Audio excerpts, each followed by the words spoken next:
veriləni müxtəsər olma düsturunun törəmə düsturuna əsasən yaza bilərəm. X plus y-in mötərizə kvadratı çıx 2x y bərabərdir 7x y. Və x plus y-in mötərizə kvadratı bərabərdir. Bu sağa keçir, toplanır 9x y. Və kök alsaq hər tərəfdən x plus y bərabərdir.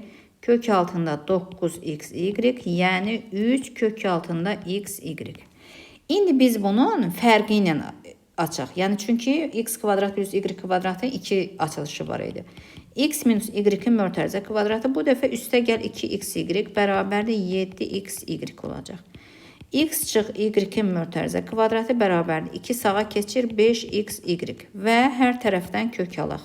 X minus y kök altında 5xy, bunu da belə yaza bilərik. Kök altda 5 vurulsun, kök altda xy. İndi gəlin, biz tapdıq x minus y-i də tapdıq x plus y-i. Kəsirdə yerinə qoyaq. Baxın, bu kəsirdə yerinə qoyaq. X minus y-imiz kök altında 5, vur kök altda xy. X plus y-imiz isə 3 kök altında xy-dir. Bu kök altında xy-lər ixtisar gedir. Qalır ki, kök altında 5 bölünsün 3. Kəsirin qiymətini tapdıq. Kök altında 5 bölünsün 3.